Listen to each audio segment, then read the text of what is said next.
Today we are making 깍두기. 깍두기 is your pickled Korean radish kimchi. It is spicy, it is crunchy, and it is so addictive. So if you love kimchi and love the taste of pickles, you came to the right place today. Now today's recipe is a small batch recipe, so zero intimidation and easy to follow. Now make sure to watch to the end because I'm going to show you how to make a simple Kkakdugi Bibimbap at home. Oh boy. Hi everyone, this is Helen and welcome to Modern Pepper. 안녕하세요, Modern Pepper의 헬렌입니다. Modern Pepper is a Korean cooking channel that offers instructional Korean cooking lessons for authentic Korean recipes as well as Korean fusion recipes. So please do consider subscribing. 맛있는 한식 요리와 한식 퓨전 요리를 여러분들과 영어로 함께 하겠습니다. 구독 버튼 꼭 눌러주세요. I am so excited to make kkakdugi today with you. I mean, kkakdugi is literally one of those things where once it hits the lips, you cannot stop. Like, for real. Today's kkakdugi video will be broken down into 3 parts. But before we begin, I want everyone to know this is a small batch recipe. It's about 8 pounds of Korean radish. So it's totally doable. But when I make it, I usually make about 20-25 pounds at a time, at a minimum. Part 1, we're gonna go over the radish, trimming, cleaning, and cutting, and salt brining, which is very, very important. Part 2, we're gonna go over how to make the kkakdugi paste and all the ingredients that are needed, as well as upgrade ingredients. And today's traditional kkakdugi recipe also includes vegan-friendly recipe as well. Part 3 is mixing the kkakdugi, and just the aroma is just so amazing. I'm already salivating and we didn't even start yet. And also the critical part of fermentation. That is very, very important. So we're gonna go over that. And if you watch to the end, I'm gonna show you how to make a simple kkakdugi bibimbap at home, which is so good. So good, so good. It's that good. All right, part 1, Korean radish. And Korean radish is called mu. Of course, when you make kkakdugi, you really need to use Korean radish. But for those of you that do not live near a Korean market, Korean radish might be hard to get. So you can use Japanese radish called daikon if you can't get Korean radish. If you cannot get Japanese daikon, then you could use those round, pink, red radishes that you could find at your local supermarket. Just peel the exterior skin off and you could use that instead. But of course, nothing beats Korean radish. Like, look at these guys. You could like kind of work out with them too. 1, 2. So our recipe is a small batch. It's about 8 pounds. Here's the thing about cleaning the radish when you make kkakdugi. You do not want to peel everything off. But for those of you who feel better peeling everything off, go ahead. But it's basically like carrots. If you peel the exterior layer off carrots, you're throwing away nutrition, and that's the same thing when it comes to Korean radish. Cut that part off, and then cut this off. You could take a sharp knife and kind of take out the little corners that looks a little brown and dirty that you want to take out. You could do that.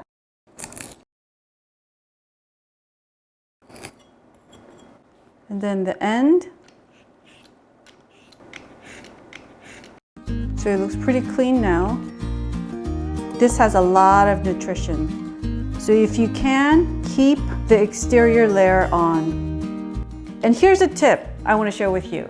Next time you go to a Korean supermarket, try to go to a big one. And when you're at the produce section, ask one of the produce staff very nicely and say, do you have a box of brand new radish that just came in? And they usually do. It's in the back because they put out the older ones first. And then they'll bring you fresh radish. That's how I got these. These are very, very new, straight from the box. So I scored really nice radish for my kkakdugi.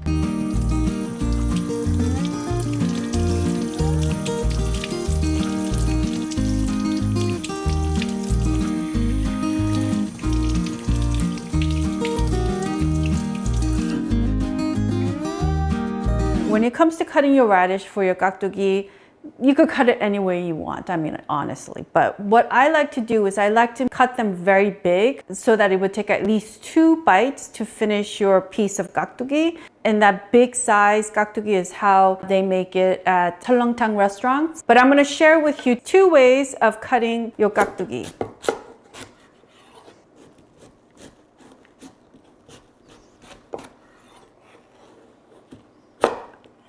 And I want you to cut about at least a minimum of 1 thumb width wide.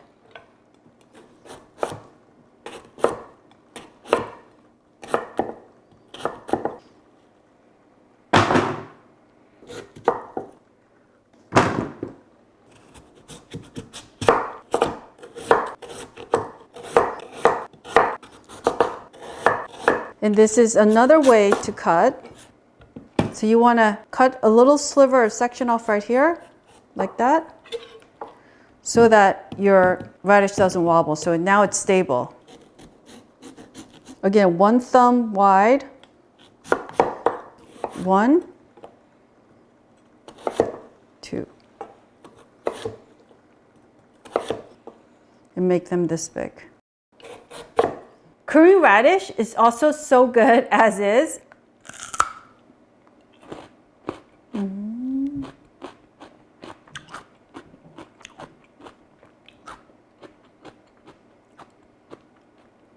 As you just heard, it's so crunchy.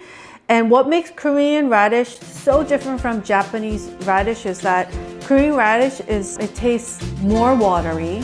It has a more sweeter aftertaste and not a sugary sweetness, but more of this like natural sweetness you get from vegetables. And it's something that you could just snack on. It sort of tastes like jicama, but jicama tends to be a bit more heavier and sugary taste, but Korean radish has this like extra watery, refreshing taste too. I mean, it's really hard to explain, but it's amazing.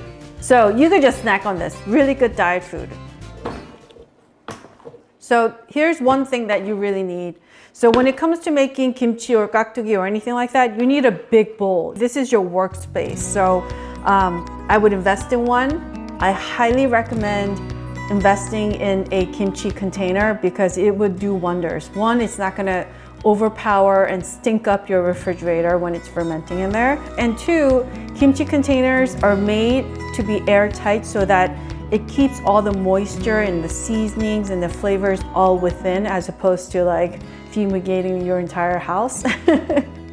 Which isn't that bad either, but anyway. So for those of you who can't get to a Korean market, make sure to check out my description box below, and I'll have all the product links of the Korean ingredients as well as these that you could order online.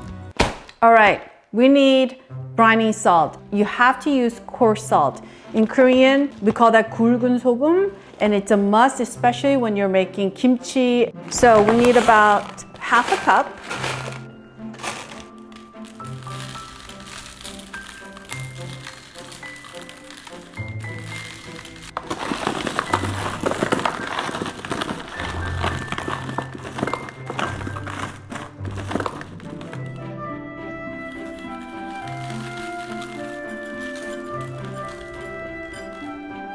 And all you have to do now is just wait 30 minutes. Now, if you cut your radish into really small, 1 bite-sized pieces, it'll probably take about 15 minutes or so of salt brining right now. But if you cut them big, the way I cut them, 30 minutes is good. And also remember, when you cut your radish, no matter the size, it's gonna shrink about 20–25% by the time it fully ferments. So it will shrink in size as it ferments, so it's not going to be as big as the way we just cut.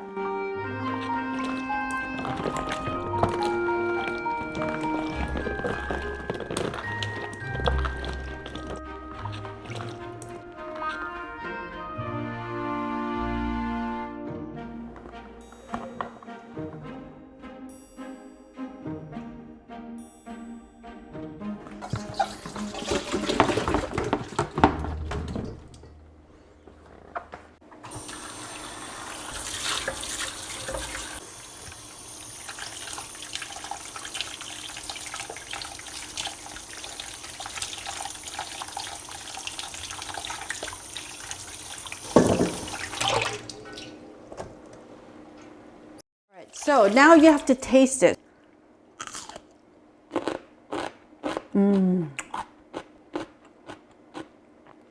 Super crunchy. Now at this point, if it tastes too salty where you're like, oh, that's salty, wash it again in cold water or soak it in cold water for 5-10 minutes and rinse again. At this point, it should taste just slightly salty so that it makes the radish taste better. I mean, this, you could just snack on it right away. It's so good. Take a bowl, place it down.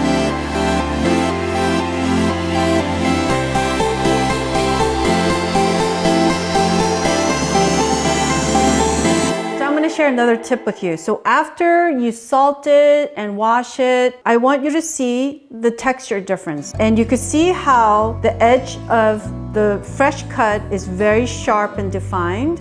One that's been salted, the edges have kind of rounded and softened. The fresh cut is hard, can't push it down. The one that's salted, when you push it, it gives back a little bit. It's a little bit softer. So that's how you know it's ready. Okay, so next part of salting is also adding the sweetness. I know. So 깍두기 is not meant to be like overly sweet or sweet tasting, but you do need a little bit of sugar or sweetener to kind of enhance the taste of the radish. So some people use Sprite. Korean version of Sprite is 칠성 사이다. Some people use artificial sweetener at this point, new sugar in Korean. What I like to use is 매실청. This is plum extract syrup. No, this is not the Chinese plum sauce. Those are two different things. This is a sweet syrup made from using plum extract. If you don't have access to buying this, you could also use honey.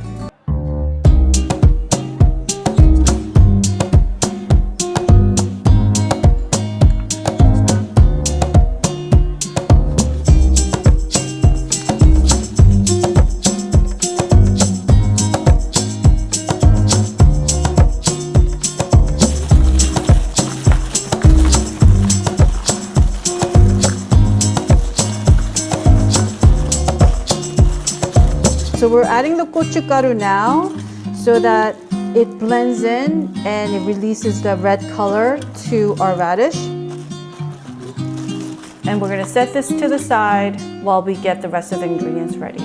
And now is part 2. We're gonna make the starch gravy that we need to make a really, really yummy, thick, very thick kimchi paste. Because the way the kkakdugi ferments, when the paste is really thick, you end up with this like delicious fermented kkakdugi juice. We need sweet white rice flour, 찹쌀 가루.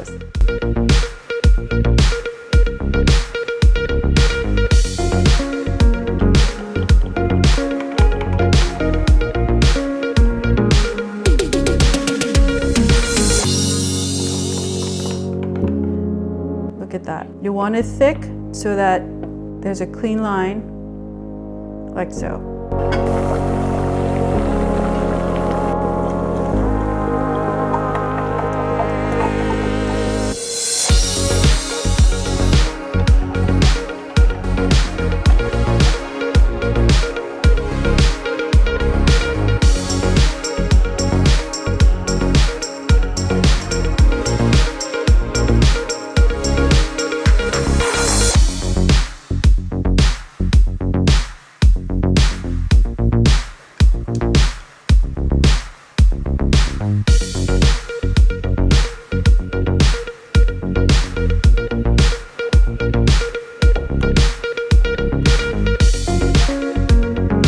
Now we're gonna put this to the side and make sure it comes to room temperature, because if you add gochugaru to this hot starch, you will end up cooking it and turn your gochugaru kind of brownish in color. So don't do that. Speaking of gochugaru, this is Korean red pepper flakes called gochugaru, and you want to only use the coarse grind. Every brand will taste slightly different. So I've noticed that gochugaru that's produced and farmed outside of Korea tends to be less spicy and a bit more sweeter aftertaste. 고춧가루 that's 100% made in Korea. We call that 한국산. It's very spicy. Not all. Some of them are super spicy. So just be mindful. If you're using 100% farmed and produced 고춧가루, 한국산 고춧가루, just taste it and add more if you need to. Now, here are some vegetables that we need to add to our 깍두기. Now, I want to introduce everyone to 열무. 열무 is your baby radish, baby Korean mu, green leaves. And these leaves are so good when you add to your kimchi or kkakdugi because it just brings out that extra watery, refreshing, juicy taste. Now, if you can't get this because you don't live near a Korean supermarket, you could also use the green leafy parts of those pink round radishes. Just use that. That'll work too, but of course this is better. For my green thumb friends, you could actually grow 열무 at home. If you're using both, I would use equal parts. 4 scallions and about 6 to 8 sprigs of 열무. If not, add 8 scallions. So I want you to keep this part exactly as is because as it ferments, it'll turn into pakimchi, which is so good. And after it ferments, it looks like this. And you eat it with warm Korean rice. So yummy.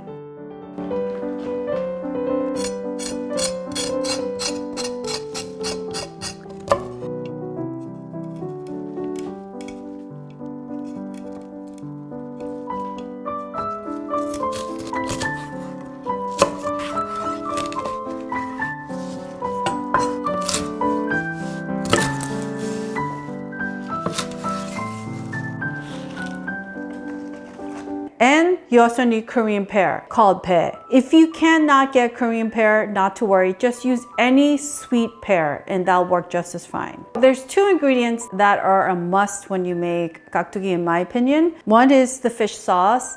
It's called 멸치 액젓 and this is the Vietnamese brand, the 3 crab brand I love. Now for my vegan friends, make sure to check out my vegan kimchi recipe which includes how to make vegan, quote-unquote, fish sauce. Obviously, it's not real fish in there. And follow the same recipe using the vegan fish sauce. And we also need 새우젓. 새우젓 is salt-fermented, tiny baby shrimp. It's very salty. It enhances the flavor of kimchi when you use it, and of course, kkakdugi. For my vegan friends, again, make sure to check out my vegan kimchi recipe because it also includes how to make the shrimp version using seaweed. So just, again, follow the same recipe.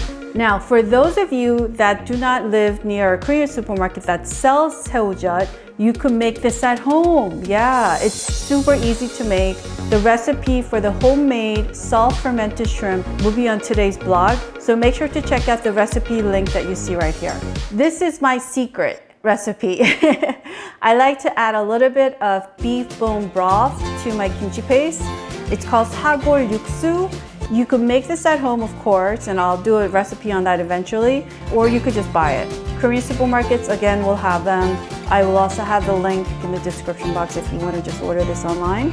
And for my vegan friends, again, watch the vegan kimchi recipe and just use the sea kelp broth.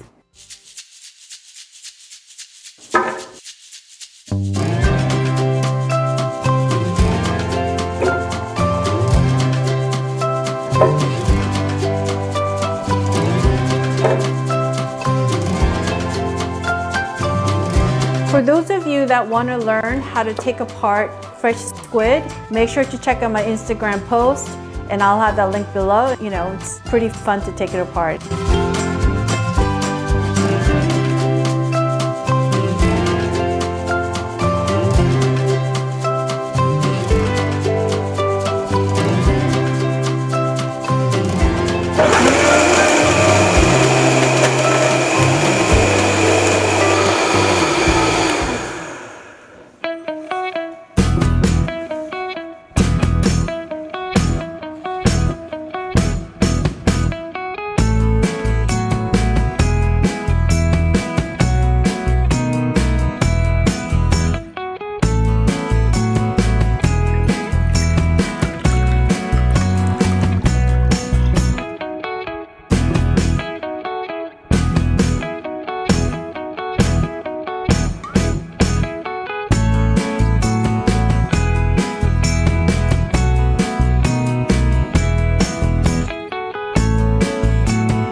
smells so good.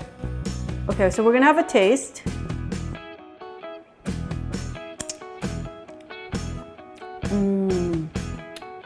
It's really good. Oh, this is so good. Oh, it's really spicy. So, if you want it a little bit more spicy, add half a cup more or a third cup more of gochugaru. But I think I'm gonna stop it here for now because we already added some gochugaru to our radish that's just been hanging out there. All right, now time to pour this in here and start mixing. You gotta put on these heavy duty rubber gloves. These are Korean rubber gloves. I always have a pair that I keep just for making kimchi with, as you can see.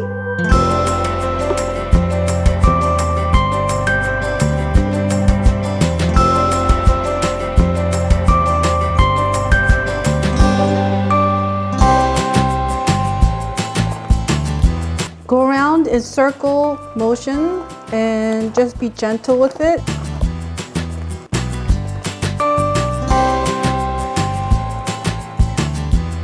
Look how beautiful it looks.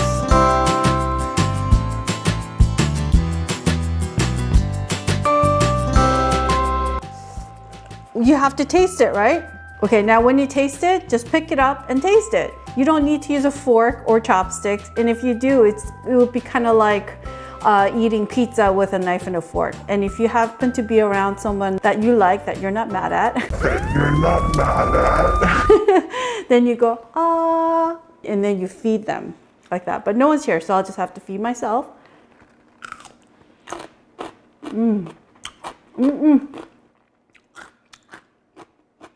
So good. If at this point you want it a little bit sweeter, you could add the 매실청 or sugar. But for me, this is perfectly balanced. It's not meant to be sweet tasting. Oh, this is so good. If at this point you want to also make it saltier, instead of adding the fish sauce, use salt. But right now everything's perfectly balanced, so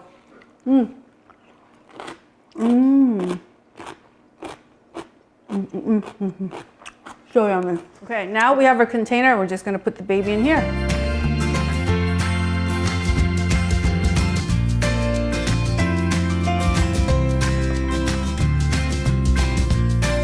And not to worry if your gochugaru color doesn't look so bright immediately, because look, 30 minutes later, look how bright the red is. The gochugaru just needs time to blend in with the starch gravy and the vegetable puree juice to make this bright red color. And this will actually get more bright as it ferments. So take a wet paper towel and go around the rim. Take a piece of plastic wrap, gently press it down, gently. This is to release any pockets of air that's trapped below. And gently press it down like so.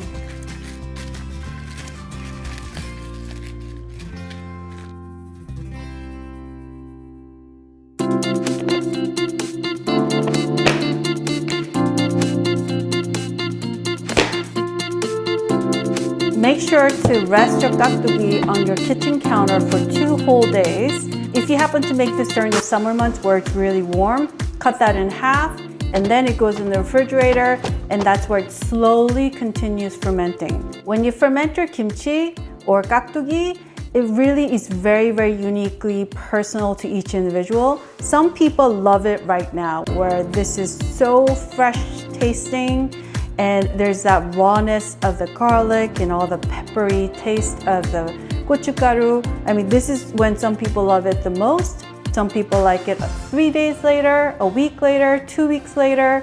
So it really is up to you. Now, to give you a timeline, here's how it looks a couple days later. You'll see how the paste is kind of separating and you see a little bit of that clear liquid. That is totally fine. Just let it continue fermenting and it will reincorporate itself on its own. And 2 weeks later, so you see how the thick paste slowly starts fermenting and dissolving and turning into this beautiful liquid.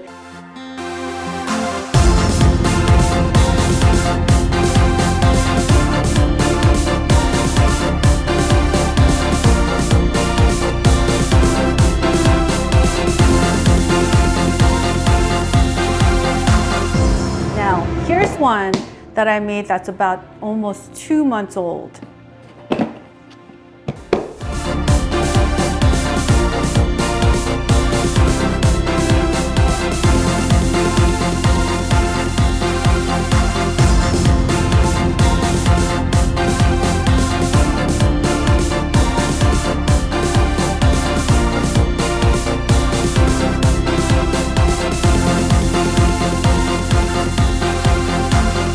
For some people, at 2 months, it might be a little too extra fermented, so they will use this to make other dishes with. So you could make kimchi fried rice using extra fermented kkakdugi. So check out my recipe that you see right here. So good. Now, kkakdugi is a must when you have like your beef soups, such as galbitangs, halongtang, 곰탕. I mean, they go hand in hand, so make sure to check out my galbitang video as well. All right, now it's time to eat our Kkakdugi Bibimbap that is uber simple to make and just so good. Now you have to use the kkakdugi that's been fermented for at least 4 weeks, where the liquid looks this luxurious and just perfectly fermented. Okay, so take your scissors and cut up your kkakdugi like so. And we're gonna add this to our bowl of Korean rice. You have to use Korean rice. You could also buy these microwaved Korean rice that comes out so tasty, so you could use that too.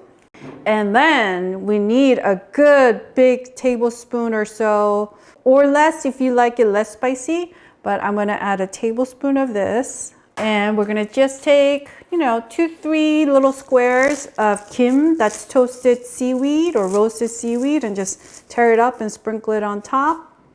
And then some sesame oil, like so.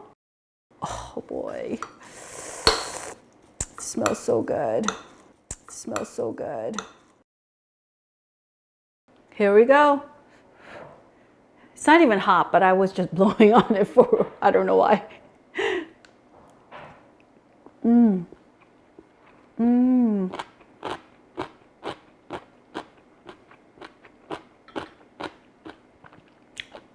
So good. And this is the scallion that we cut up into big pieces. This is pakimchi, which is scallion kimchi. You must try this.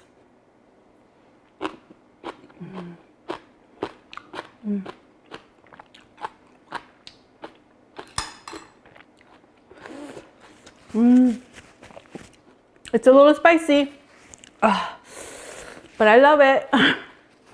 Wow. Now, of course, you can make this a little bit, fancier if you want to add avocado cubes, scrambled eggs, a little bit of romaine lettuce. Mix it all up. I mean, that's pretty good. I want to thank everyone for watching, and if you enjoyed watching today's video, I would greatly appreciate it if you would click on that thumbs up icon. And if you did not subscribe yet, make sure to click on that subscribe button so we can make more Korean dishes together. 여러분, 오늘 재밌게 보셨으면 꼭 좋아하는 버튼 눌러주세요. 감사합니다. Now, I will see you in one of these videos right here.